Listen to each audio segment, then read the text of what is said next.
Welcome sa DRS 2.0. Fresh at nagbabagang happenings ba ang hanap mo? Mga padabarkads man yan o mga trending topics? Pues, sagutan natin yan.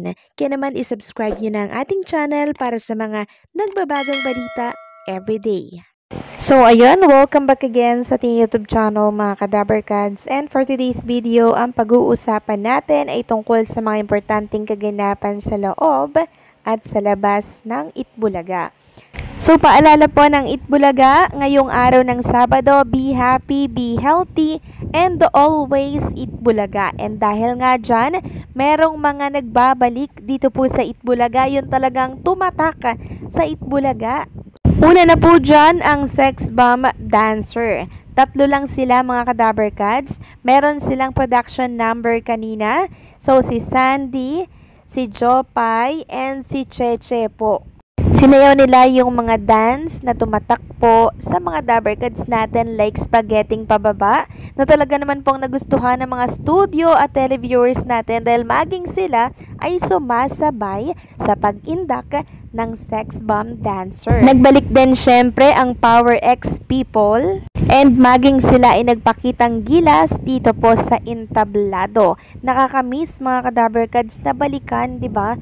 Yung tumatak na mga dancer dito po sa Itbulaga. And sabi nga po ni Bossing Vic Soto, marami pa pong babalikan ng Itbulaga na siyang nakasulat sa aklat po ng Dabarkad. Samantalang ang sugod bahay mga kapatid ay pre-recorded na po mga kadabarkads. Andirito sila sa Barangay San Jose Rodriguez, Rizal. And nasa 1,000 plus po ang nagpa-register doon. Alam niyo po yung napili po or nasugod bahay, ngayon lang daw siya nakahawak ng 50,000 pesos. Sobrang emotional po si nanay na nasugod bahay mga kadabarkads. Salamat sa Itbulaga dahil yung mga ganitong kadabarkads natin, yung talagang napipili po nila na manalo. Siguro will din po yon ng Panginoon Diyos na siya po ang biyayaan ng Itbulaga ng papremyo. Samantalang inilabas naman ng TVJ ang picture po ng poging floor director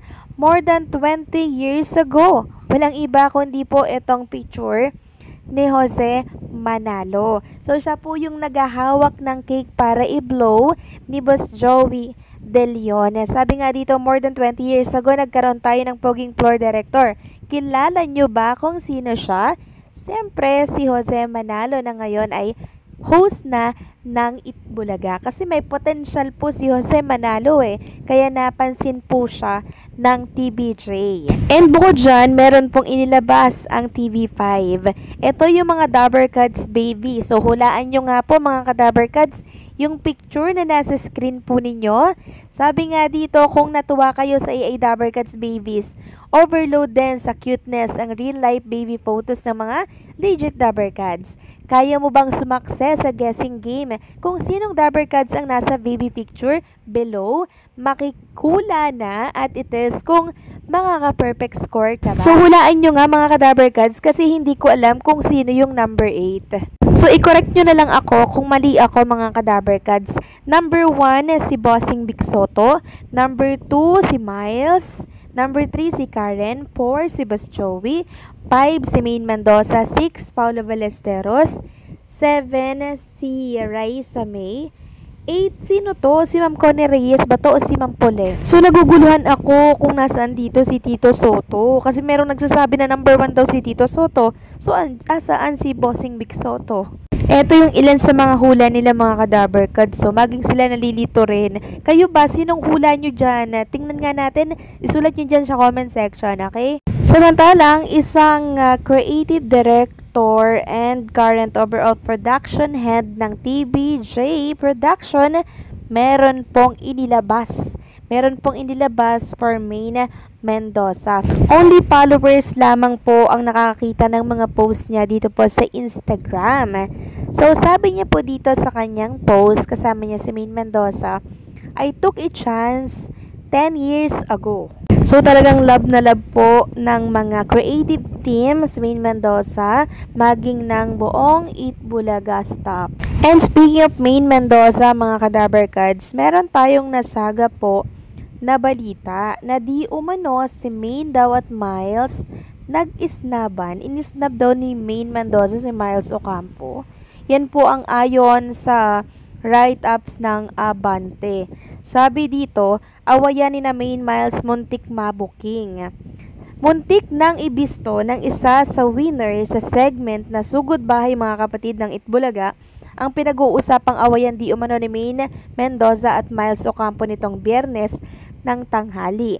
Habang nasa studio si Maine at iba pang OG Dabbercats ay nasa barangay Pasong Putik, Novaliches, Quezon City naman si Miles kasama si Jose Manalo at Wally Bayola. Tinanong kasi ni Jose sa isang Marites na winner kung ano ang latest, sabay tanong na kung sino ba ang mga nag-aaway ngayon. Pasagot na ang babaeng nanalo at muntik nang banggitin ang name ni Maine at Miles. Pero agad itong inawat ni Jose at na-react naman ni Miles at sabay sabing wala. Binago na lang ng babae ang sagot niya at sinabing maganda raw si Maine. Sa studio ay tawang-tawa lang si Maine at wala namang anumang sinabi. Samantalang sa opening number pa lang daw po ng EB kahapon ay pinagdiwang na ang 10th anniversary ni Maine Mendoza Showbiz. Binati na Jose at Wally ang dati nilang kasama sa kalye na si Yaya Dab ng happy anniversary at nakigrate na rin si Miles kahit nasa remote ito. Pero pansin ng netizen na hindi ito pinansin daw ni Maine. Pinansin po ni Maine Mendoza si Miles. Generic kasi ang ginawang pasasalamat ni Mengay sa lahat ng mga bumati sa kanya. So, sumagot po si Maine Mendoza, sabi niya, thank you friends and Miles. Diba? Hindi po totoo na inisnab. Sinagot po ni Maine Mendoza si Miles Ocampo. And alam niyo po ba sa magkahiwalay na write-ups, TBJ, inudyokang pagbatiin sina Maine Mendoza and Miles Ocampo? Sabi nga dito, bakit di pagbatiin ng TBJ? Pangit naman ay isang programa sila, di nag-iimikan at saka, di ba, isang room lang sila, lahat kumakain or nagkukwentuhan habang di pa nagsisimula ang programa. Bakit hindi sila nangingialam kapag personal issue ng mga co-host nila?